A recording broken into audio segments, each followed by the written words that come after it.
الشيطان الرجيم بسم الله الرحمن الرحيم والذي أنزل عليك الكتاب منه آيات محكمات هن أم الكتاب وأخر متشابهات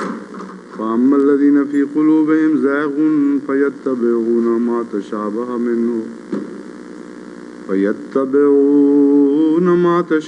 منه ابتغاء الفتنة وابتغاء تأويله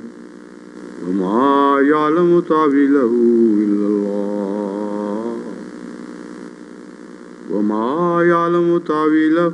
إلا الله والراسخون في العلم يقولون آمنا به كل من عند ربنا وما يذكر إلا أولو الألباب ربنا لا تزغ قلوبنا بعد إذ هديتنا وهب لنا من لدنك رحمة إنك أنت الوهاب ربنا إنك جامع الناس ليوم لا ريب فيه إن الله لا يخلف الميعاد.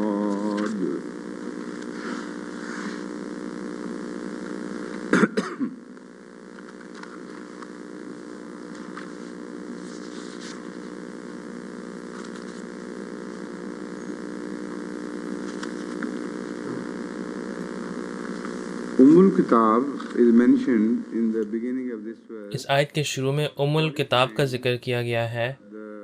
اور یہ المحکمات کی خوبیوں کی وضاحت کرتا ہے۔ بعض قرآن کریم کی آیات کو المحکمات کہا گیا ہے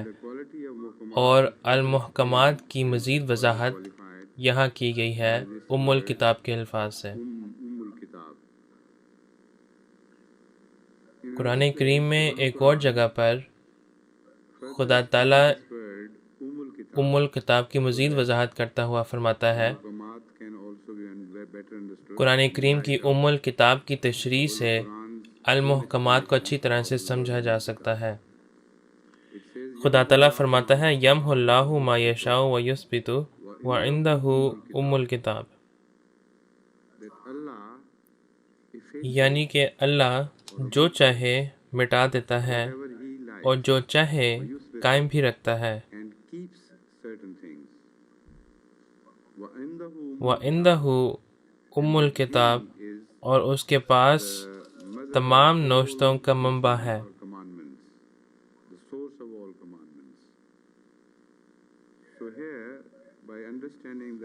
تو یہاں الکتاب کو اس آیت کی روشنی میں سمجھتے ہوئے ہم محکمات کو بھی اچھی طرح سے سمجھ سکتے ہیں جو قرآن کریم میں آئے ہیں اور جو دوسرے الہی کتب میں بھی آئے ہیں۔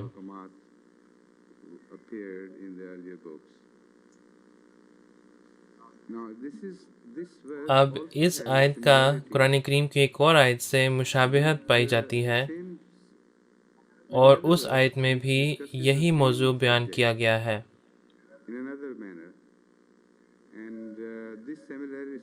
اور یہ جو مشابہت ہے یہ میرے ذہن میں آئی ہے اور یہ اس آیت کی بھی مزید وضاحت کرے گا اور ان آیات کی جن کا ہم پہلے ذکر کر چکے ہیں۔ خدا تعالیٰ فرماتا ہے اللہ یعلم ما تغیض الارحام وما تزداد وکل شیء عندہ بمقدار، یعنی کہ اللہ جانتا ہے ما تغیض الارحام وما تزداد، جو رحم کم کرتے ہیں اور جو وہ بڑھاتے ہیں۔ تو یہاں دونوں افعال کا ذکر کیا گیا ہے، یعنی کم کرنے کا اور بڑھانے کا، اور ان افعال کا تعلق رحم کے ساتھ ہے۔ اور یہاں الکتاب کے متعلق یہ بتایا گیا ہے کہ اس کے بھی وہی کام ہیں۔ تو جب یہاں یمحو اللہ لکھا ہے اور پھر اس کے بعد وعندہ الکتاب لکھا ہے، تو قرآن کریم کا اس سے مراد رحم ہے، یعنی روحانی طور پر جو رحم ہے، وہی کام جو ایک جسمانی رحم کرتا ہے، وہی کام ایک روحانی رحم بھی کرتا ہے،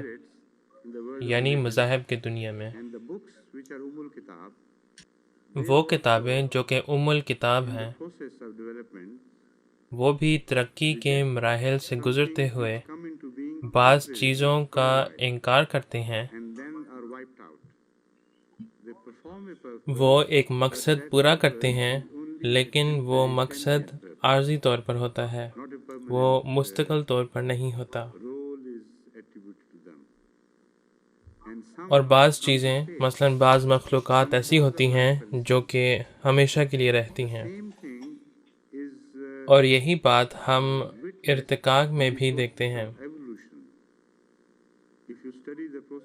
اگر آپ ارتقاء کے مختلف مراحل کو دیکھیں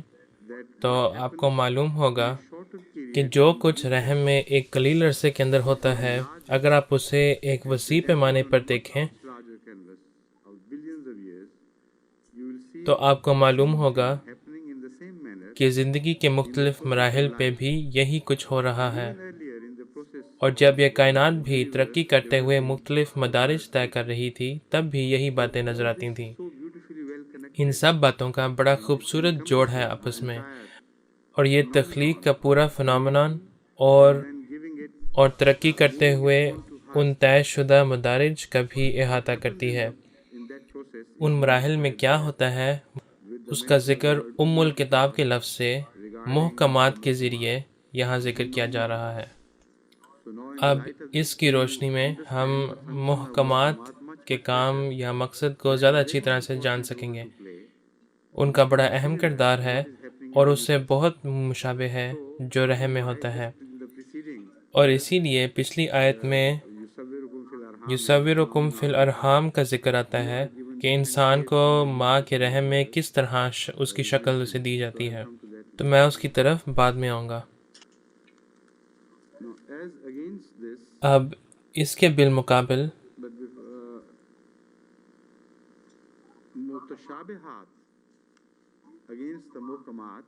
متشابہات اور محکمات کو سمجھنا ہمارے لیے بہت ضروری ہے۔ بدقسمتی سے سابقہ مفسرین نے المحکمات کے حوالے سے الکتاب کے لفظ پر کوئی توجہ نہیں دی۔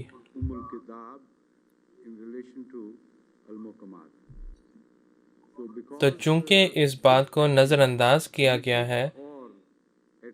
یا اس نے وہ کردار ادا نہیں کیا جو اس کا مقصد تھا،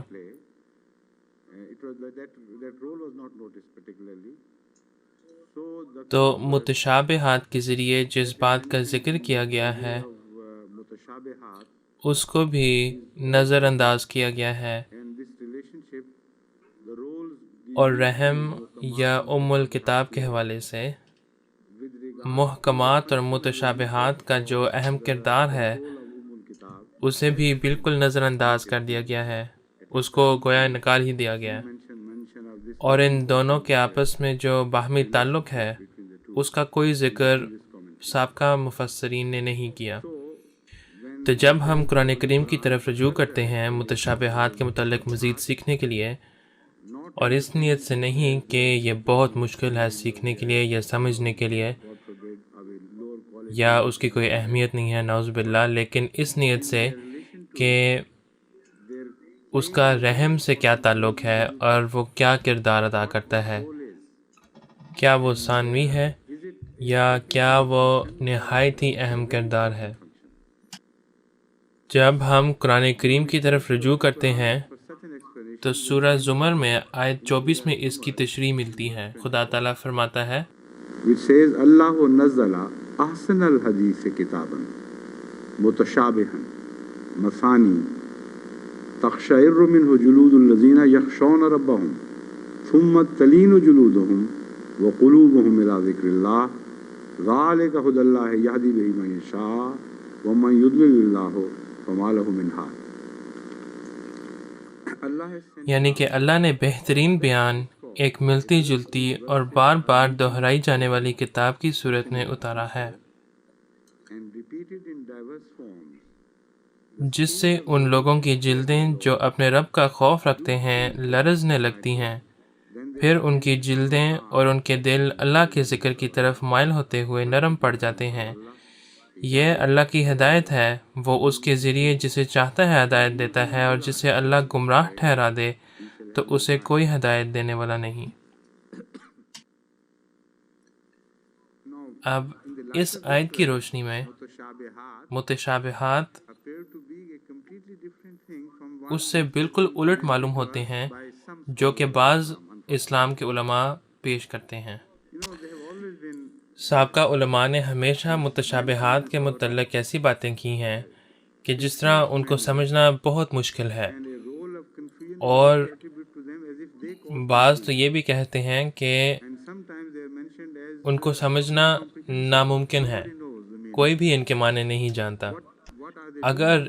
ان کو سمجھنا مشکل ہے تو پھر ان کا قرآن کریم میں کیا مقصد ہے؟ اور اگر کوئی شخص اس سے اتفاق رکھے جو کچھ متشابہات کے متعلق کہا جاتا ہے، تو پھر قرآن کریم کا زیادہ تر حصہ اسے ثانوی درجہ نہیں بلکہ تیسرے درجے کی تعلیم کہا جا سکتا ہے پھر۔ اور یہ ظاہر ہے کہ قرآن کریم کے خلاف ایک بہت بڑا اعتراض ہے جو کہ قابل قبول نہیں ہے۔ یہ سب سے خوبصورت کتاب ہے۔ تو یہ آیت اور وہ آیت جس کا میں نے پہلے ذکر کیا تھا کہ پوری کتاب گویا کہ محکمات ہے، اس آیت میں یہ لکھا ہے کہ پوری کتاب گویا کہ متشابہات بھی ہے۔ تو اس کا مطلب ہے کہ ہم نے اس کتاب کو دو مختلف زاویہ سے پرکھنا ہے۔ ایک نقطۂ نگاہ سے یہ کتاب محکمات سے بھری معلوم ہوگی، اور ایک اور نقطۂ نگاہ سے یہ کتاب متشابہات سے بھری معلوم ہوگی۔ اور جب آپ متشابہات کی طرف دیکھیں گے تو آپ کو اس کتاب کی خوبصورتی نظر آئے گی، کیونکہ یہاں لکھا ہے احسن الحدیث کتاب متشابہن۔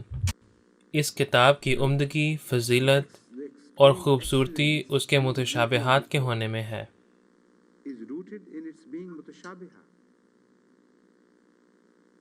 یہ کیسے ممکن ہے کہ متشابہات کی وجہ سے خوبصورتی ہو، اور یہ کتاب میں کیا مقصد پورا کرتی ہیں، اس کو ام الکتاب کے لفظ سے اور اس کے کردار سے، تخلیق اور اس کے ترقی کے حوالے سے زیادہ اچھی طرح سے سمجھا جا سکتا ہے۔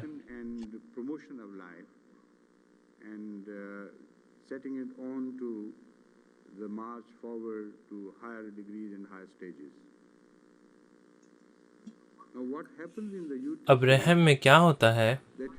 کہ اس میں ایک بنیادی ڈھانچہ نظر آتا ہے جو کہ محکمات ہے، اور وہ بنیادی ڈھانچہ جو ہے زندگی کے ہر ایک سیل میں بلو پرنٹ کی طرح امپرنٹ کیا گیا ہے، اور اس بلو پرنٹ میں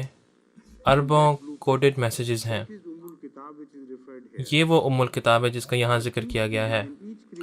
خدا تعالیٰ کی ہر مخلوق کا ایک بلو پرنٹ ہوتا ہے، اور وہ بلو پرنٹ اگرچہ وہ ابتدائی زمانے کا ہوتا ہے، لیکن وہ اس مخلوق کی آخری شکل کو بھی ظاہر کرتی ہے کہ وہ کیا ہوگا۔ وہ کن کے عمل سے شروع ہوتا ہے اور یکونوں کے عمل کو ظاہر کرتا ہے کہ وہ بالآخر کس مرحلے تک پہنچے گا، اور اس کے درمیان ترقی کے ایسے مدارج ہیں جہاں متشابہات ملیں گے، اور یہ متشابہات ان محکمات کی ترقی کے لیے نہایت ہی ضروری ہیں۔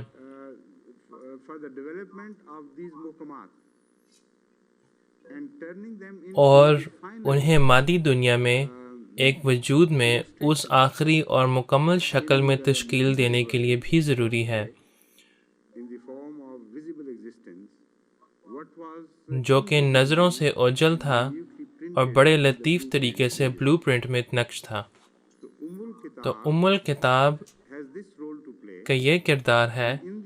اور ام الکتاب میں محکمات جو ہیں وہ پوری تعلیم اور پوری کتاب کی بلو پرنٹ ہے۔ یہ بلو پرنٹس بعض دفعہ اتنے لطیف اور اتنے جامع ہوتے ہیں کہ ایک انسان کے لیے یہ ناممکن ہے کہ وہ انہیں خوردبین کے بغیر دیکھ سکے، لیکن وہ خوردبین بھی صرف ان لوگوں کو دیا جاتا ہے جنہیں اپنے ابصار خدا تعالیٰ کی طرف سے ملتے ہیں، یعنی وہ الہی آنکھوں یا خدا تعالیٰ کے نور سے دیکھتے ہیں، اور یہی برگزیدہ لوگوں کی خوردبین ہوتی ہے۔ لیکن آپ ہمیشہ خوردبین کے ذریعے ہر چیز زندگی میں نہیں دیکھ سکتے۔ عارضی طور پر اور چھوٹے پیمانے پر یہ دیکھنے کے لیے کہ دنیا میں کیا کچھ ہو رہا ہے خوردبین کا استعمال کیا جا سکتا ہے، لیکن عمومی طور پر کسی چیز کا اس حد تک ترقی کرنا بہت ضروری ہے تاکہ وہ انسانی آنکھ سے دیکھا جائے۔ تو وہ الکتاب جس کا ذکر اس آیت میں کیا گیا ہے، یمحو اللہ ما یشاء و یثبت و عندہ الکتاب، سے مراد وہ ڈیزائن ہے جو کہ زندگی کے ان سیلز میں نقش ہوتے ہیں جو جنین پیدا کرنے کے ذمہ دار ہوتے ہیں اور اسے ترقی کے آخری مرحلے تک پہنچاتے ہیں۔ اور جب آپ اس ابتدائی حالت کا موازنہ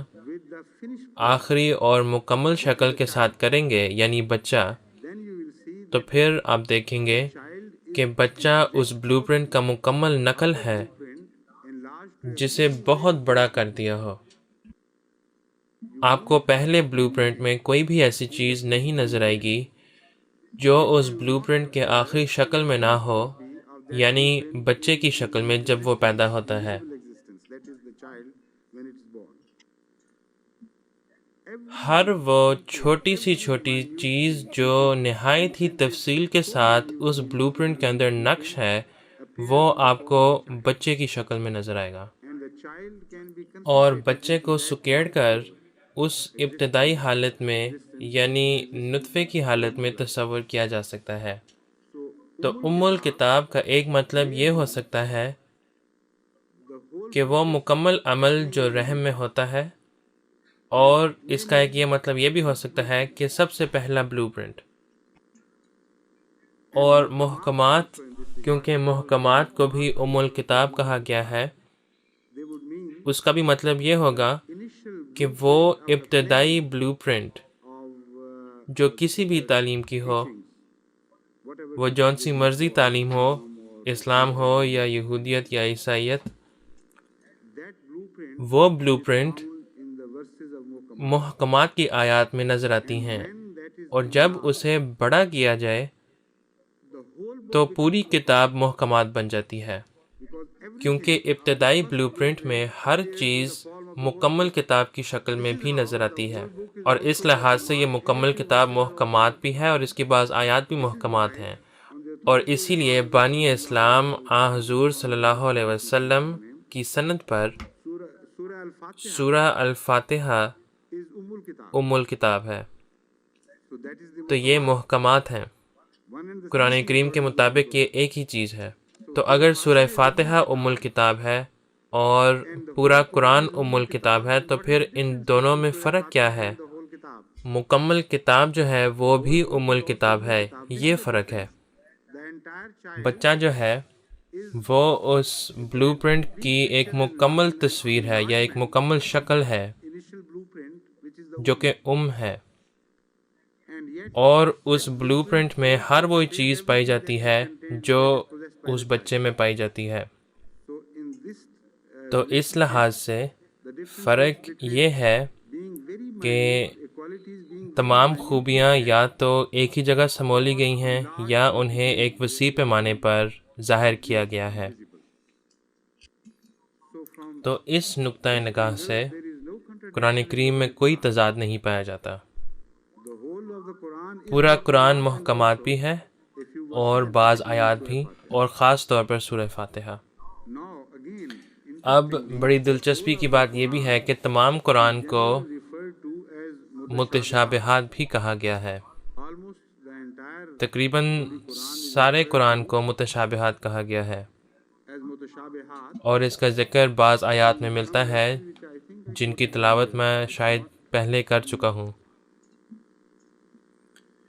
میں وہ حوالہ جات نہیں لایا، لیکن میں اگلی دفعہ انشاءاللہ لے آؤں گا۔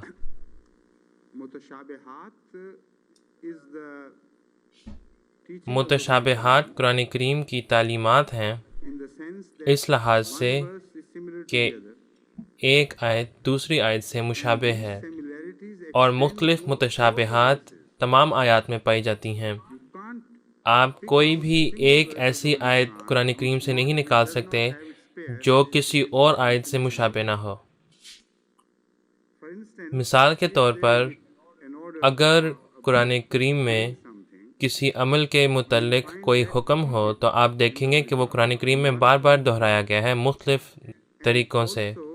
اور قرآن کریم میں آپ کو ان لوگوں کا بھی ذکر ملے گا جو اس حکم کی تعمیل کرتے ہیں اور اپنی زندگی میں اس کی مثال قائم کرتے ہیں، اور اس کا بھی ذکر بار بار دہرایا گیا ہے. حضور صلی اللہ علیہ وسلم کے زمانے کے لوگوں کا بھی ذکر ملتا ہے جنہوں نے ان مختلف احکامات کی تعمیل کی ہو، اور اس زمانے سے قبل کے لوگوں کا بھی ذکر ملتا ہے اور ان کے متشابہات ملتی ہیں. وہ پورے قرآن کریم میں پائی جاتی ہیں. تو اس نقطۂ نگاہ سے تمام قرآن کریم متشابہات کی ایک کتاب معلوم ہوتی ہے. لیکن سورہ فاتحہ بذات خود کو بھی متشابہات کہا گیا ہے، کیونکہ وہ آیت جس کی تلاوت میں نے پہلے کی تھی، اللہ نزل احسن الحدیث کتابا متشابہا مثانی تقشعر منہ جلود. اس آیت کو سورہ فاتحہ کہا گیا ہے، اور میں بعد میں مختلف مفسرین کے حوالے جات پیش کروں گا اور حضور صلی اللہ علیہ وسلم کے بعض حوالے جات بھی پیش کروں گا کہ مثانی کا مطلب سورہ فاتحہ ہے، یعنی قرآن کریم کی وہ آیات جو سب سے زیادہ دہرائی جاتی ہیں اور وہ سب سے خوبصورت آیات ہیں. متشابہن اس میں ایک خوبصورتی کا پہلو لاتی ہے. کس لحاظ سے اور کیسے، اس کا ذکر ہم رحم کے حوالے سے کریں گے کہ اس میں کیا ہوتا ہے. اور یہاں لکھا ہے کہ متشابہات کی جو خوبی ہے وہ اتنی بہترین اور اتنی گہری ہے کہ تقشعر منہ جلود الذین یخشون ربہم، کہ وہ لوگ جو ان آیات کو سنتے ہیں، ان متشابہات کو سنتے ہیں، ان کی جلد، یہ کیسے کہیں گے، تقشعر منہ جلود. میں ابھی اس کا ترجمہ پڑھتا ہوں. ان لوگوں کی جلدیں جو اپنے رب کا خوف رکھتے ہیں لرزنے لگتی ہیں. اب یہاں انگلش ترجمے میں جو لفظ کریپنگ لکھا ہے، پتہ نہیں اگر اس سے وہ مفہوم ادا ہوتا ہے، لیکن اس کا مطلب یہ ہے کہ جب انسان اچانک سے اپنے جذبات پر قابو نہ رکھ پائے تو اسے وہ کانپنے لگتا ہے اور جسم میں اس کے گویا رونٹے کھڑے ہو جاتے ہیں، اور انسان ایک وجد کی سی حالت کو محسوس کرتا ہے. وہ وجد کی حالت آپ لہروں کی صورت میں اپنے جسم میں محسوس کر سکتے ہیں، جس طرح کی لہریں آپ ایک سمندر میں دیکھتے ہیں.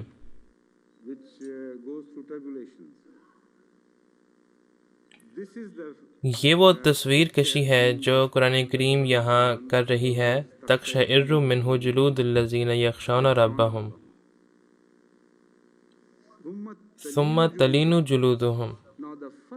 اس بیان میں سب سے پہلی تاکید جو کی گئی ہے وہ اس رعب پہ ہے جو وہ لوگ محسوس کرتے ہیں. یہ آیات پر رعب ہیں. یہاں سیاق و سباق کے لحاظ سے خوف درست ترجمہ نہیں ہوگا. مجھے خوف کے ترجمے سے اتفاق نہیں ہے، بلکہ یہاں خدا تعالیٰ کا رعب مراد ہے، جس کی وجہ سے ان کی جلدیں لرزتی ہیں یا ان میں جنجناہٹ پیدا ہوتی ہے یا ان میں لہریں اٹھتی ہیں. کیونکہ خوف سے انسان کا دل محبت میں نہیں پگھلتا، لیکن روب میں بعض دفعہ ایسا ہوتا ہے کہ انسان کے جذبات حسن کے روب سے بے قابو ہو جاتے ہیں، یعنی کسی چیز کی محبت آپ پر حاوی ہو جاتی ہے۔ اگر آپ ہمالیاز پہاڑ کی پرشوکت اور قابل دید منظر دیکھیں اور ایسے پہاڑ کی عالی شان وسعت پر نظر ڈالیں تو سب سے پہلا تاثر رعب پیدا کرتی ہے، اور آہستہ آہستہ آپ کے دل میں اس کی خوبصورتی پیدا ہونی شروع ہو جاتی ہے، اور پھر آپ اپنے دل کے پگھلنے کے احساس سے گزرتے ہیں، اور پھر آپ کے دل میں اس کی محبت پھوٹ پھوٹ کے بھر جاتی ہے۔ اور اسی بات کا ذکر اس آیت میں کیا گیا ہے، ثم تلین جلودہم وقلوبہم الی ذکر اللہ۔ پھر ان کی صرف جلد ہی نہیں ہے جو اس پگھلنے کے احساس سے گزرتی ہے، بلکہ یہ احساس جو ہے یا یہ تجربہ جو ہے یہ ان کے دل کی گہرائیوں میں جا گرتا ہے، اور پھر انہیں معلوم ہوتا ہے کہ ان کے ساتھ کیا ہو رہا ہے۔ جو پہلا اظہار ہے وہ بظاہر سطحی معلوم ہوتا ہے، لیکن بعد میں وہ سطحی نہیں رہتا، بلکہ وہ دل انسان کی دل کی گہرائیوں تک جا پہنچتا ہے، اور پھر وہ خدا تعالیٰ سے پیار کرتے ہیں، وہ اس کی تلاش کرتے ہیں اور اس کی یاد ایسے رنگ میں کرتے ہیں کہ انسان سوچ بھی نہیں سکتا کہ اتنی گہرائی میں جا کے انسان خدا تعالیٰ کو یاد کر سکتا ہے۔ ذالک ھدی اللہ یہدی بہ من یشاء ومن یضلل اللہ فما لہ من ہاد، یعنی یہ اللہ کی ہدایت ہے، وہ اس کے ذریعے جسے چاہتا ہے ہدایت دیتا ہے، یعنی کہ وہ لوگ جو ان تجربات سے گزرتے ہیں یہ خدا تعالیٰ کی طرف سے ان پر رحم ہوتا ہے۔ آپ یہ تجربات اپنے نیک اعمال کے ذریعے سے نہیں کر سکتے، آپ یہ تجربات کسی بھی طریقے سے کما نہیں سکتے، یہ تجربات انسان کو خدا تعالیٰ کی طرف سے پیار اور محبت کے رنگ میں دی جاتی ہیں۔ وَمَن يُضْلِلِ اللَّهُ فَمَا لَهُ مِنْ هَادٍ، اور وہ لوگ جو انہی آیات کو سنتے ہیں انہیں کوئی خبر ہی نہیں، انہیں پتہ ہی نہیں کہ کیا ہو رہا ہے، اور ان کی جلد پر ایک بال بھی نہیں ہلتا، چہ جائے کہ وہ اس تمام رویداد سے گزریں جس کا قرآن کریم میں ذکر فرمایا گیا ہے۔ تو متشابہات کوئی ایسی چیز نہیں ہیں جو الجھن میں ڈالنے والی ہوں یا جن کی خوبی دوسرے یا تیسرے درجے پر ہوں، بلکہ ان کا حسن سے تعلق ہے۔ میں آپ کو قرآن کریم کے ایک مفسر کے متعلق یاد دلانا چاہتا ہوں جس نے موجودہ زمانے میں کافی شہرت پائی ہے، اور خاص طور پر مصر اور بعض دوسرے عرب ممالک میں یہ کافی شہرت پا رہا ہے اور بہت معروف ہے، اور ان کا نام مولانا ابو الاعلی مودودی ہے، اور میں ان کا نام اپوسٹرفی کے ساتھ لیتا ہوں ابو الاعلی، ورنہ یہ غلط نام بنتا ہے۔ ابو الاعلی خدا تعالیٰ کا نام ہے اور اس کا مطلب ہے خدا کا باپ، تو کوئی بھی یہ دعویٰ نہیں کر سکتا کہ وہ ابو الاعلی ہے۔ کوئی عبد الاعلی ہو سکتا ہے، لیکن بہرحال یہ ایک نام ہے، اور اسلام سے قبل مشرکین کے نام کے حوالے اسی طرح دیے جاتے تھے جس قسم کے وہ نام تھے، انہیں تبدیل نہیں کیا جاتا تھا جب تک کہ وہ غیر مسلمان ہوں۔ ایسے ناموں کا حوالہ دینے میں کوئی حرج نہیں ہے، اور اس کا یہ ہرگز مطلب نہیں کہ ہم بھی اس گناہ میں شریک ہیں، بس یہ ان کا نام ہے۔ تو ان کا نام مولوی ابو الاعلی مودودی ہے،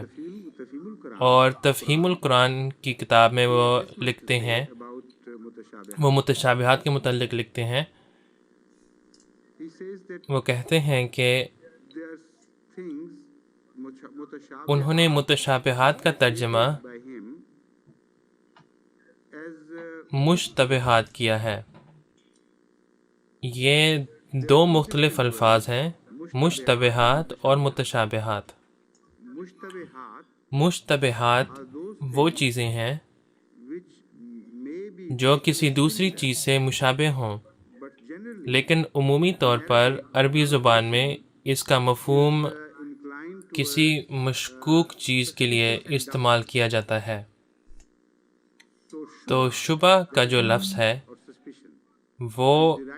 اسی لفظ کے مادے سے نکلا ہے، لیکن بعض دفعہ بعض چیزیں ایسی ہوتی ہیں جن میں مماثلت پائی جاتی ہے اور اس میں کسی بھی قسم کا کوئی شک و شبہ نہیں ہوتا۔ لیکن مشتبہ کے لفظ میں یہ عربی زبان میں باب افتعال سے نکلا ہے۔ شبہ کے لفظ میں عمومی طور پر الجھن کے معنی پائے جاتے ہیں جو کہ ملتی جلتی چیزوں سے پیدا ہوتی ہیں، یعنی ایک ایسا شک جو غلط ہے اور ملتی جلتی چیزوں سے پیدا ہوتا ہے۔ تو جب قرآن کریم متشابہات کا ذکر کرتی ہے تو اس کا یہ مطلب نہیں ہے۔ قرآن کریم کسی شک یا شبہ کے پیدا ہونے میں اس کا ذمہ دار نہیں ہے، لیکن چونکہ قرآن کریم کی آیات میں مماثلتیں پائی جاتی ہیں اور ان کا ترجمہ مختلف انداز سے کیا جا سکتا ہے، تو وہ لوگ جن کے دل یا دماغ میں بیماری ہے قرآن کریم کے مطابق، وہ ان آیات کو صحیح طور پر سمجھنے کی بجائے اسے بگاڑ کر خود غلط مفہوم نکالتے ہیں اور وہ اس کے ذمہ دار ہیں۔ قرآن کریم کی آیات میں کسی بھی قسم کا کوئی بھی شک و شبہ نہیں پایا جاتا۔ لیکن میں حیران ہوں کہ مودودی صاحب نے اس لفظ کا اس طریقے سے کیسے ترجمہ کر لیا۔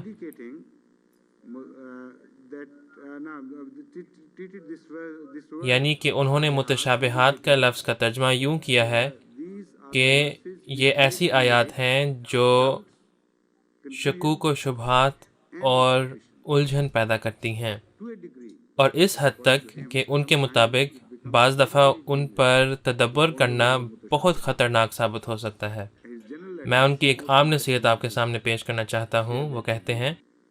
لیکن اس زبان کا زیادہ سے زیادہ فائدہ بس اتنا ہی ہو سکتا ہے کہ آدمی کو حقیقت کے قریب تک پہنچا دے یا اس کا ایک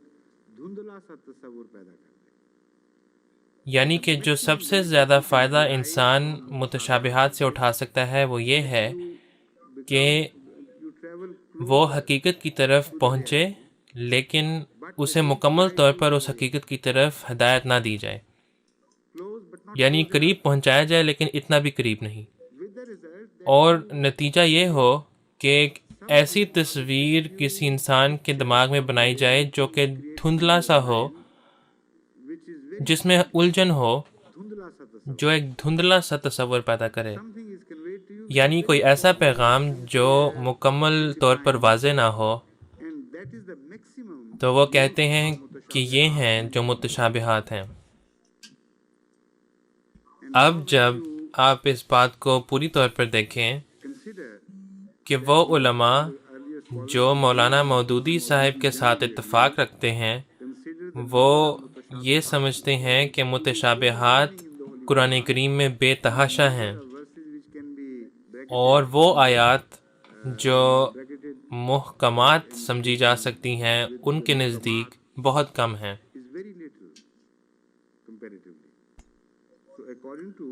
تو مولانا مودودی کے مطابق قرآن کریم کا زیادہ تر حصہ ایسا ہے جو انسان کو سچائی کی طرف لے جانے میں قاصر ہے، لیکن وہ سچائی کے قریب تو ضرور لے جاتا ہے، لیکن اس حد تک کہ وہ انسان کے دماغ میں سچائی کے متعلق ایک دھندلی سی تصویر پیدا کرتی ہے، ایک الجھن پیدا کرتی ہے۔ پھر وہ کہتا ہے، ایسی آیات کے مفہوم کو متعین کرنے کی جتنی زیادہ کوشش کی جائے گی اتنے ہی زیادہ اشتباہات اور احتمالات سے سابقہ پیش آئے گا۔ آپ جتنی بھی کوشش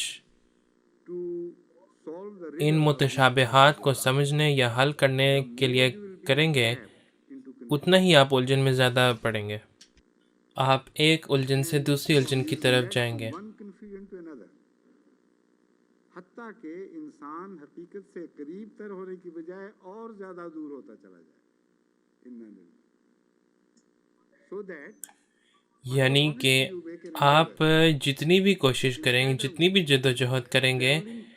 بجائے اس کے کہ آپ سچائی کی طرف قریب تر آتے چلے جائیں، آپ جتنی بھی زیادہ کوشش متشابہات کو سمجھنے کے لیے کریں گے،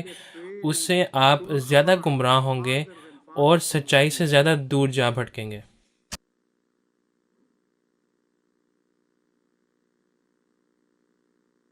جو لوگ طالب حق ہیں اور ذوق فضول نہیں رکھتے، وہ تو متشابہات سے حقیقت کے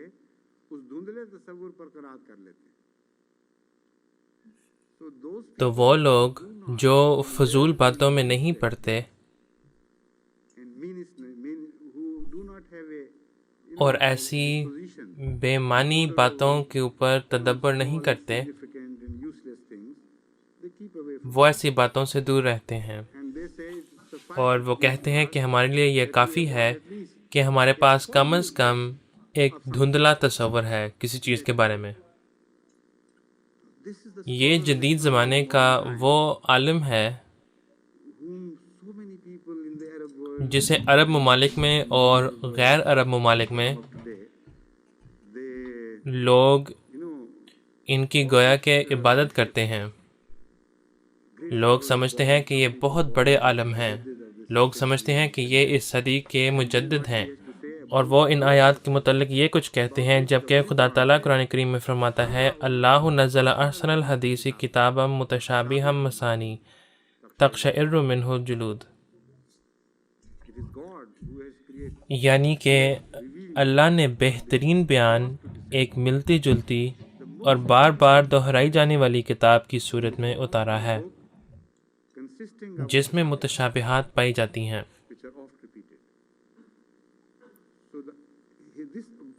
تو آپ کو کسی اور آیت کی طرف جانا ہی نہیں پڑتا۔ یہ وہ آیت ہے جس میں یہ ذکر ملتا ہے کہ قرآن کریم وہ کتاب ہے جس میں متشابہات بھری پڑی ہیں، اور سورہ فاتحہ جو کہ اس کتاب کی جان ہے وہ بھی متشابہات ہے۔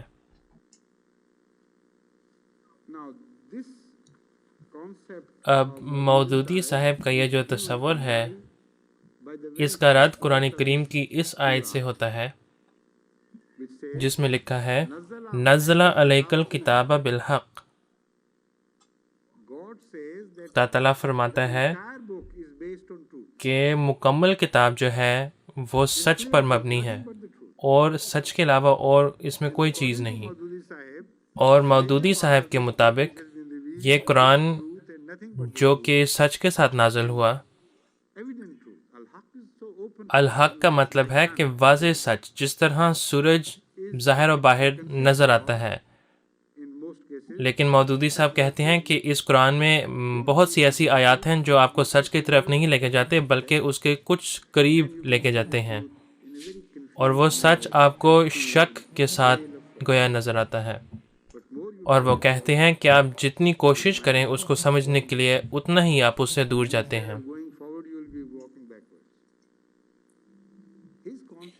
مودودی صاحب کا جو قرآن کریم کے متعلق تصور ہے اور اس کو سمجھنے کا جو تصور ہے، وہ ایک بچے کی کہانی سے کافی ملتا جلتا ہے۔ ایک دفعہ ایک لڑکا وہ اسکول کافی دیر سے پہنچا۔ اس دن کافی بارش پڑ رہی تھی اور سڑک کے اوپر کافی کیچڑ وغیرہ بھی تھا، تو وہ تقریباً 1 گھنٹہ دیر سے اپنے اسکول پہنچا، اور جو استاد تھا وہ کافی ناراض تھا، اور اس نے وجہ پوچھی کہ تم اتنی دیر سے کیوں آئے ہو؟ تو اس نے کہا کہ جو راستہ تھا وہ بہت برا تھا اور اس میں کیچڑ اتنا زیادہ تھا۔ اس نے بتایا کہ میں اتنا راستے میں پھسلا ہوں کہ در حقیقت میں جب کبھی بھی ایک قدم اسکول کی طرف آنے کے لیے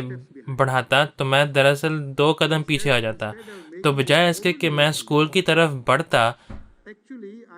میں اسکول سے پیچھے کی طرف جا رہا تھا۔ اور یہی مودودی صاحب کا تصور ہے جب وہ متشابہات کو سمجھنے کی کوشش کرتے ہیں یا اس کی کوئی بات چیت کرتے ہیں،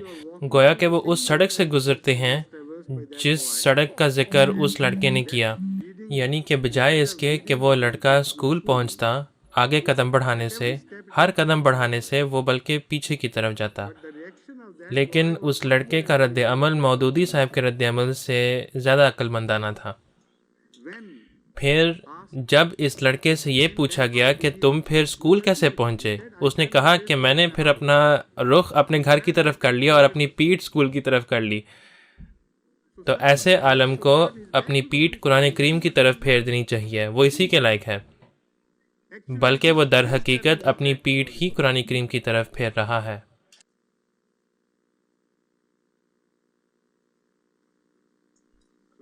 تو یہ ام الکتاب کے متعلق بات ہو گئی۔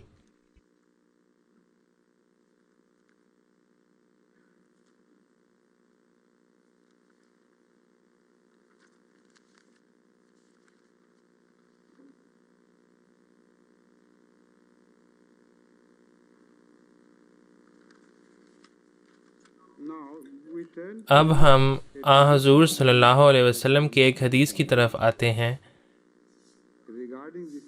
جو اس موضوع سے تعلق رکھتی ہے، اور پھر وہ تصویر ہمارے سامنے بڑے صاف طور پر اور حسین طور پر ظاہر ہو جائے گی کہ اس آیت میں کیا ذکر ہو رہا ہے۔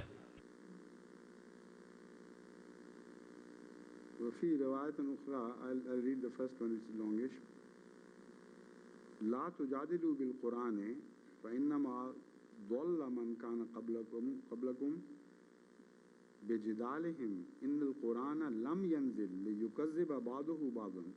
ولكن نزل ليصدق بعضه بعضا فما كان من محكمه فعملوا به وما كان من متشابهه فآمنوا به۔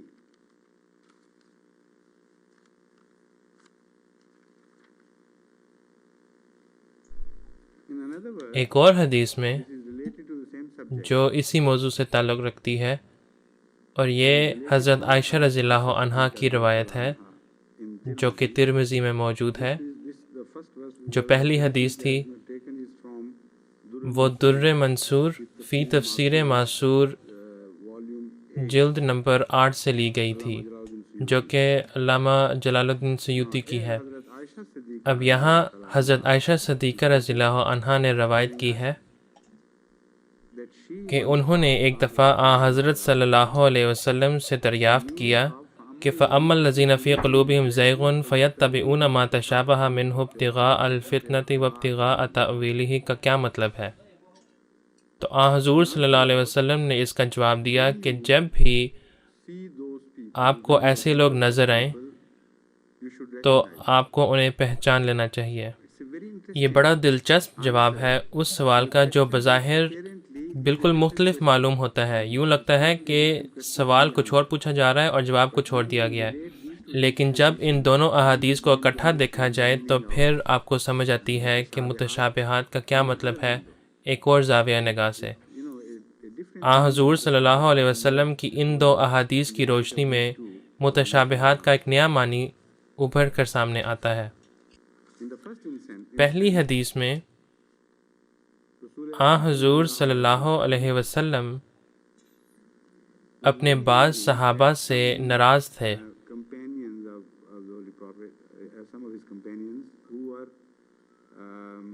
جو کہ آپس میں مختلف آیات کے متعلق بحث کر رہے تھے،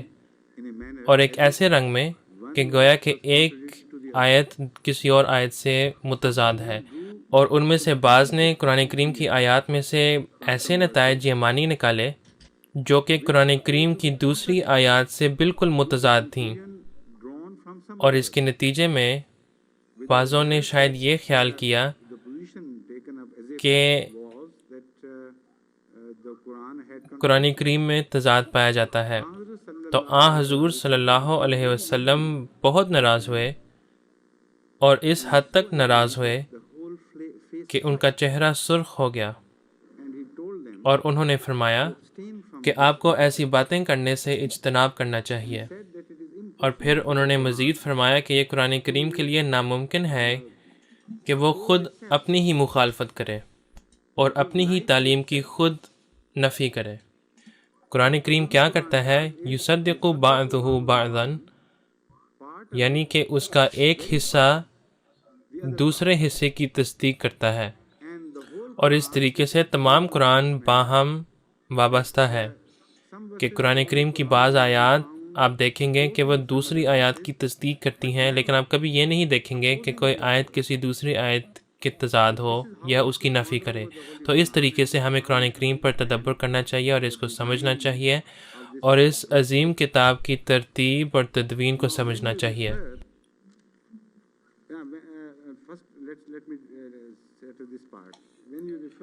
اب جب ہم اس آیت کی طرف واپس آتے ہیں جو کہ زیر بحث ہے،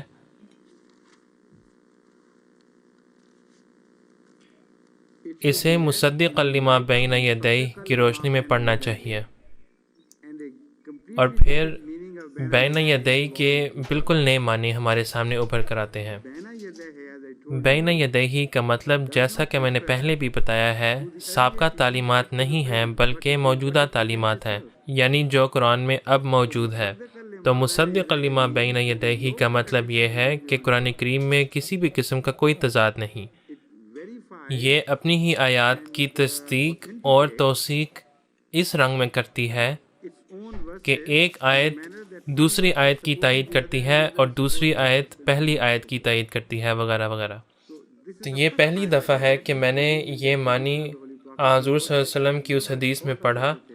میں نے کبھی اس طرح پہلے نہیں سوچا، اور اسی لیے ہمیں ہمیشہ اس طرف توجہ دینی چاہیے۔ حضور صلی اللہ علیہ وسلم کے بعض سرسری اقوال بھی ایسے ہیں جو نہایت ہی گہرے اور حکمت سے بھرے ہیں، اور ان کی جڑیں قرآن کریم کی آیات سے پیوست ہیں۔ تو یہ مصدق لما بین یدیہ کا ایک معنی ہے جو کہ اس حدیث سے معلوم ہوا ہے، اور اس حدیث کا آخری حصہ ایک اور امر پر روشنی ڈالتا ہے، اور وہ یہ ہے فما کان من محکمہ فعملوا بہ وما کان من متشابہ فآمنوا بہ، یعنی کہ قرآن کریم کا جو بھی حصہ محکم ہے اس پر عمل کرنا بہت ضروری ہے۔ اس کا مطلب یہ ہے کہ قرآن کریم میں جو محکمات ہیں وہ ایسی بنیادی آیات ہیں اور ایسی اہم آیات ہیں کہ ان کا ہماری تخلیق سے بڑا گہرا تعلق ہے، یعنی کیا کرنا چاہیے اور کیا نہیں کرنا چاہیے۔ انسان کے بنیادی خلقت کو مختلف حصوں میں تقسیم کیا گیا ہے۔ مثال کے طور پر ہڈیاں ہیں، پٹھے ہیں، اعصاب ہیں، اور ان سب میں کر نہ کر کے مختلف احکامات ہیں۔ بعض حصے اس لیے بنائے گئے ہیں کہ وہ کسی چیز سے روکیں، اور بعض حصے اس لیے بنائے گئے ہیں کہ تاکہ وہ کسی چیز کی مدد کریں، اور اس طریقے سے سائنسدان انسان کے تمام اعضاء کا مطالعہ کرتے ہیں۔ کونی کی حرکت میں 2 ہڈیاں ہیں جو اس کی حرکت میں مدد کرتی ہیں۔ ایک حصہ وہ ہے جو اس کو آگے حرکت کرنے میں مدد کرتے ہیں، اور ایک حصہ یہ ہے جو اسے زیادہ پیچھے حرکت کرنے سے روکتے ہیں۔ اور اسی طرح اعصاب میں بھی، یعنی بازو اور اوپر کندھے میں آپ دیکھیں گے کہ 2 قسم کے اعصاب ہیں۔ بعض اس طرح سکڑنے میں مدد دیتے ہیں، اور بعض ایسے اعصاب ہیں جو بالکل مختلف ہیں اور وہ بازو کو پیچھے کی طرف لمبا کرنے میں مدد دیتے ہیں۔ تو اسی طرح قرآن کریم کو بھی 2 حصوں میں تقسیم کیا گیا ہے محکمات میں۔ ایک حصے میں بتایا گیا ہے کہ یہ کریں اور فلاں کام کریں، اور ایک حصے میں یہ بتایا گیا ہے کہ فلاں کام مت کریں، اور یہ بہت واضح ہیں۔ ان کا پیغام لینے میں کسی بھی قسم کا کوئی سوال پیدا نہیں ہوتا، اور چونکہ ان سب کا تعلق زندگی میں اعمال سے ہے، ان کا تعلق ان بنیادی امور سے ہے جن سے ایک سچا مومن جنم لیتا ہے، یعنی کہ روحانی طور پر وہ جنم لیتا ہے، اور اس کا تعلق انسان کی انیٹمی سے ہے۔ لیکن بعض دوسری آیات ہیں جو انسان کی جلد کو چمک، رنگ اور خوبصورتی عطا کرتے ہیں، اور بو یا اس کی کمی اور آراستگی اور ذائقے کے سیلز اور لمس کے سیلز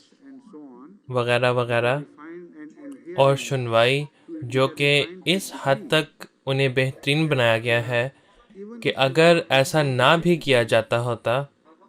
تو وہ تخلیق کی بقا کے لیے کافی ہوتا، لیکن لوگوں کو بنیادی ضروریات خدا تعالیٰ کی طرف سے مہیا کی گئی ہیں۔ اب تمام لوگ بنیادی ضروریات سے مشترکہ طور پر حصہ لیتے ہیں یا اس سے فائدہ اٹھاتے ہیں۔ کوئی بھی انسان مکمل نہیں ہے جب تک کہ وہ نوع انسان کی بنیادی ضروریات سے حصہ نہ لے، لیکن جو متشابہات ہیں، یعنی وہ حصے جو خوبصورتی اپنے اندر رکھتے ہیں، ان سے تمام لوگ مشترکہ طور پر یا مساوی طور پر حصہ نہیں لیتے، اگرچہ وہ ایک ہی جیسے معلوم ہوتے ہیں۔ قرآن کریم لون، الوان اور السنہ کا ذکر کرتی ہے کہ وہ اس دائرے سے تعلق رکھتی ہیں۔ فرمایا کہ تم اس بات پر تدبر کیوں نہیں کرتے کہ ہم نے تمہیں ایک جیسے کیسے بنایا، لیکن اس کے باوجود تمہارے رنگ، تمہاری جلد، تمہاری شکل، تمہاری زبان وغیرہ وغیرہ مختلف ہے، اور اس میں ایک خوبصورتی ہے۔ تو احسن الحدیث کا تعلق ان حصوں سے ہے جو کسی وجود کو تشکیل دینے میں بنیادی اور ضروری نہیں ہیں، لیکن یہ وجود کی خوبصورتی کے لیے نہایت ہی بنیادی اور ضروری ہیں۔ تو ایک انسان اتنا بدصورت ہو سکتا ہے کہ اسے دیکھنے سے ہی وحشت ہو، لیکن اگر آپ انسان کی بنیادی ضروریات کو دیکھیں، یعنی اس انسان کے اعضاء وغیرہ دیکھیں، تو آپ کو معلوم ہوگا کہ تمام اعضاء ٹھیک ٹھاک چل رہے ہیں، اور وہ دوسرے خوبصورت لوگوں سے زیادہ صحت مند ہو سکتا ہے۔ تو رحم میں جو ہوتا ہے، دو قسم کے نشو و نما ہوتے ہیں جو کہ بیک وقت ہو رہے ہوتے ہیں۔ اگرچہ ابتدا میں صرف بنیادی اعضاء پیدا کیے جاتے ہیں، لیکن قرآن کریم ہمیں بتلاتا ہے کہ تم اس چیز کا مشاہدہ کیوں نہیں کرتے کہ ہم انہیں سافٹ ٹیشوز یعنی نرم ریشے سے ڈھانپتے ہیں، اور اس کا نتیجہ یہ ہے کہ وہ جنین جو اپنی بنیادی شکل میں انتہائی وحشتناک معلوم ہوتا تھا، جب وہ پیدا ہوتا ہے، یصورکم کے عمل سے گزرتے ہوئے وہ انتہائی خوبصورت بن جاتا ہے۔ تو یہاں آمنو سے مراد قرآن کریم کی وہ آیات ہیں جن پر اگر انسان ایمان لائے، اگرچہ وہ ان کو مکمل طور پر نہیں سمجھتا، ان پر ایمان لانا ہی ان کے روحانی وجود میں خوبصورتی پیدا کرے گا، اور وہ ان کے لیے ضروری ہیں۔ یعنی اس کا مطلب یہ ہے کہ انسان اس کے بغیر رہ نہیں سکتا، ان پر ایمان لانا بہت ضروری ہے، اور ان پر ایمان لانے کے ذریعے سے ہی ان کی جو روحانی شکل ہے، جو روحانی بناوٹ ہے، وہ اس میں مزید خوبصورتی پیدا ہوتی ہے۔ لیکن اگر آپ کر نہ کر کے وہ احکامات نظر انداز کر دیں جنہیں حضور صلی اللہ علیہ وسلم نے محکمات کہے ہیں، تو پھر آپ بالکل بھی مومن نہیں ہیں۔ یعنی کہ مومن ہونے کی ابتدائی تعریف کی روح میں آپ بالکل بھی مومن نہیں ہیں، اور اس صورت میں آپ اپنی نوع یعنی مومنین کی ایک یا دو یا اس سے زیادہ بنیادی نمایاں خصوصیات سے محروم رہیں گے۔ اب ان چیزوں پر جو انسان ایمان لاتا ہے، ان کا تعلق مستقبل کے واقعات سے ہو سکتا ہے جن کا ذکر قرآن کریم میں ملتا ہے، اور ان پر ایمان لانے کے بغیر انسان کی روحانی زندگی مکمل نہیں ہو سکتی۔ مثال کے طور پر یوم حشر پر اور جزا سزا کے دن پر ایمان رکھنا حضور صلی اللہ علیہ وسلم کے ارشاد کے مطابق نہایت ہی ضروری ہے، اور ان آیات میں بھی ایمان لانا ضروری ہے جو مستقبل کا ذکر کرتی ہیں۔ ان پر کیوں ایمان لانا ضروری ہے اگر آپ اس پر عمل نہیں کر سکتے؟ آپ ان آیات پر جن میں آخری دن پر جزا سزا کے دن کے متعلق لکھا ہے کوئی عمل تو نہیں کر سکتے، لیکن آپ اس کے لیے تیاری کر سکتے ہیں، یعنی اس آخری مستقبل کے لیے جہاں آپ اپنے خدا کے سامنے اپنے اعمال کے جواب دہ ہوں گے۔ تو وہ آیات جو مستقبل سے تعلق رکھتے ہیں وہ آپ کی اس زندگی پر قطعی طور پر عمل پیرا ہوتے ہیں، اور کئی آیات جنہیں متشابہات کہا گیا ہے ان میں مستقبل کے متعلق پیشگوئیوں کا ذکر ہے۔ دوسری حدیث جس کا حوالہ میں نے دیا ہے اس نے میرے لیے یہ بات حل کر دی ہے، جس میں حضرت عائشہ صدیقہ رضی اللہ عنہا نے حضور صلی اللہ علیہ وسلم سے ان لوگوں کے متعلق پوچھا جن کے ٹیڑھے دل ہیں، جن کے دلوں میں کجی ہے۔ انہوں نے پوچھا کہ اس آیت کا کیا مطلب ہے جس میں ان لوگوں کا ذکر ہے جن کے دلوں میں کجی ہے، فَيَتَّبِعُونَ مَا تَشَابَهَ مِنْهُ، یعنی کہ وہ اس کی پیروی کرتے ہیں جو قرآن کریم میں متشابہ ہے۔ حضور صلی اللہ علیہ وسلم نے اس آیت کی مزید تشریح نہیں کی جیسا کہ حضرت عائشہ رضی اللہ عنہا کی خواہش تھی، لیکن انہوں نے ایک مختلف انداز میں اس کی مزید وضاحت پیش کی اور متشابہات پر روشنی ڈالی، اور وہی ہے جس کا میں ذکر اس وقت کر رہا ہوں۔ حضور نے فرمایا کہ جب آپ ایسے لوگ دیکھیں گی تو آپ انہیں پہچان جائیں گی۔ اب اس جواب میں بھی ایک پیشگوئی تھی، اور یہ اس بات کی بھی وضاحت کرتی ہے کہ یہ آیات مستقبل کے پیغامات سے تعلق رکھتی ہے جن کا ذکر مختلف آیات میں ملتا ہے۔ قرآن کریم میں مختلف پیشگوئیاں ہیں جنہیں مختلف قسم کے لوگوں کو مختلف طور پر سمجھ آتا ہے۔ راست باز لوگ انہیں صحیح طور پر سمجھتے ہیں، اور جن کے دلوں میں کجی ہو وہ انہیں غلط طور پر سمجھتے ہیں، اور جب وقت آتا ہے تو ان کا رویہ یا رد عمل بھی کج رو ہوتا ہے۔ تو حضور صلی اللہ علیہ وسلم نے اسی وقت اس بات کی پیشگوئی کر دی کہ عائشہ تم اتنی لمبی عمر پاؤ گی کہ تم یہ سب کا مشاہدہ کرو گی، تم ان آیات کو پورا ہوتے ہوئے دیکھو گی، اور تم ایسے لوگوں کو دیکھو گی جن کے دلوں میں کجی ہے اور جن کا ذکر ان آیات میں کیا گیا ہے۔ تو پہچان لینے کے الفاظ سے حضور صلی اللہ علیہ وسلم نے گویا کہ انہیں تنبیہ کی کہ تم اتنی لمبی عمر پاؤ گی کہ تم لوگوں میں اختلافات دیکھو گی، مسلمانوں کو ایک دوسرے سے لڑتے دیکھو گی، اور لوگوں کو دیکھو گے کہ وہ قرآن کریم کی بنیاد پر ایک دوسرے سے لڑیں گے۔ اور انہی لوگوں کا ذکر اس آیت میں کیا گیا ہے کہ چونکہ ان کے دلوں میں کجی ہے، اسی لیے یہ قرآن کریم کو بھی کجرو بنانے کی کوشش کر رہے ہیں۔ تو جب تم انہیں دیکھو تو خبردار رہنا، انہیں پہچاننا اور ان کی طرح عمل نہ کرنا۔ تو یہ وہ پیغام ہے جو یہاں دیا گیا ہے، اور یہ حضور صلی اللہ علیہ وسلم کا ایک انداز تھا۔ حضور صلی اللہ علیہ وسلم کتنے ہی خوبصورت نبی تھے، اور ان میں قرآن کریم کی تمام خوبصورتیاں پائی جاتی تھیں، اور بدقسمتی سے حضور صلی اللہ علیہ وسلم کے بعض پیروکار ان احادیث کو کوئی وقت نہیں دیتے یا بہت کم وقت دیتے ہیں، اور بجائے اس کے کہ حضور صلی اللہ علیہ وسلم کے ارشادات کی کھڑکیوں کے ذریعے سے قرآن کریم کی تعلیم کے مغز تک پہنچیں، وہ ان احادیث کی بنا پر ایک دوسرے سے لڑنے جھگڑنے پڑتے ہیں، اور انہیں متشابہات بنا دیتے ہیں جو کہ محکمات ہیں۔ تو محکمات اور متشابہات قرآن کریم اور حضور صلی اللہ علیہ وسلم کی احادیث کے دو مختلف پہلو ہیں۔ بعض دفعہ، اور یہ انہی آیات کے بھی دو مختلف پہلو ہیں، اور مختلف آیات کے دو پہلو ہیں، تو اسے اس وسیع پیمانے پر سمجھنا چاہیے کہ بعض ایسی آیات ہیں جو کہ محکمات ہیں، اور بعض ایسی آیات ہیں جو متشابہات ہیں، اور تمام آیات کسی ایک پہلو سے محکمات بن جاتی ہیں، اور تمام آیات کسی اور پہلو سے متشابہات بن جاتی ہیں۔ اور وہ آیات جن میں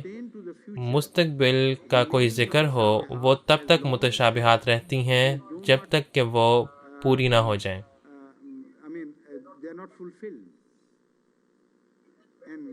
اور جب وہ پوری ہو جائیں، جو بھی ان آیات میں لکھا ہو جب وہ پورا ہو جائے، پھر وہ آیات محکمات بن جاتی ہیں۔ تو قرآن کریم کی دنیا میں گویا کہ ایک مستقل گردش ہے اور لہروں پر لہریں ایک دوسرے کے زمرے میں بہتی ہیں۔ بعض محکمات متشابہات بن جاتی ہیں اور بعض متشابہات محکمات بن جاتی ہیں۔ بعض ایسے اوقات ہیں جبکہ وہ آیات جو متشابہات ہیں مستقبل میں وہ محکمات بن جائے گی، لیکن بعض لوگوں کے لیے جن کے دلوں میں زیغ ہے یعنی کجی ہے، بجائے اس کے کہ وہ ان کے لیے محکمات بنے، بعد اس کے کہ وہ واقعات رونما بھی ہو جائیں، وہ پھر بھی ان کے لیے متشابہات ہی رہتی ہیں اور وہ آپس میں ایک دوسرے سے لڑتے جھگڑتے رہتے ہیں۔ تو ان پیشگوئیوں کو ہی دیکھ لیں جو حضرت مسیح موعود علیہ الصلوۃ والسلام کی بعثت کے متعلق تھیں، اور خاص طور پر وہ پیشگوئی جو کہ چاند اور سورج گرہن کے متعلق تھی۔ جب یہ پیشگوئی پوری ہوئی، یہ اتنے واضح طور پر پوری ہوئی کہ گویا کہ آپ براہ راست چاند اور سورج کو دیکھ رہے ہیں، کیونکہ آپ در حقیقت وہی دیکھ رہے تھے، اور وہ تمام نشانیاں جن کا ذکر اس پیشگوئی میں تھا وہ اتنی وضاحت سے پوری ہوئی کہ جو شخص سب سے زیادہ شک میں مبتلا تھا اسے بھی یہ سمجھ جانا چاہیے تھا کہ یہ پیشگوئی پوری ہو چکی ہے۔ لیکن لاکھوں اور کروڑوں مسلمان ایسے ہیں جو یہ ایمان نہیں رکھتے کہ یہ پیشگوئی پوری ہوئی، کیونکہ انہوں نے ان احادیث کی طرف غلط معنی منسوب کیے ہیں، اور انہوں نے اپنی کجی اور ٹیڑھی سوچ ان پیشگوئیوں کی طرف منسوب کی ہے، اور چاہتے ہیں کہ یہ پیشگوئیاں ایک خاص انداز میں پوری ہوں جس طریقے سے وہ چاہتے ہیں، اور ایسے سب لوگ جن کے اندر کجی ہے وہ کبھی بھی پیشگوئیوں کی حقیقت کو نہیں سمجھتے، اور اس لیے ان کے لیے یہ ہمیشہ متشابہات ہی رہتے ہیں۔ یہودیوں کو ہی دیکھ لیں، بائبل میں حضرت عیسیٰ علیہ الصلوۃ والسلام کی بعثت کے متعلق بڑی وضاحت سے پیشگوئیاں موجود تھیں، لیکن جب وہ آئے تو انہوں نے ان کو پہچانا نہیں، اگرچہ وہ متشابہات محکمات میں بدل چکی تھیں اور وہ تمام نشانیاں پوری ہو چکی تھیں۔ تو عیسائیوں نے بھی اسی طرح غلطیاں کیں، یعنی حضور صلی اللہ علیہ وسلم کی بعثت کے متعلق۔ پیشگوئی تو وہاں موجود ہے، لیکن وہ انہیں پہچاننے میں قاصر رہے، کیونکہ وہ اپنے انداز سے اسے پورا کروانا چاہتے ہیں۔ یہ وہ موضوع ہے جس پر بات کی جا رہی ہے۔ اور پھر موجودہ زمانے کے مسلمانوں کو دیکھ لیں کہ دوسری دفعہ مسیح کی آمد ہوئی، لیکن انہوں نے پہلے زمانے کے لوگوں کی غلطیوں سے کچھ نہیں سیکھا، یعنی جو غلطی انہوں نے پیشگوئی کو سمجھنے میں کی، وہی غلطیاں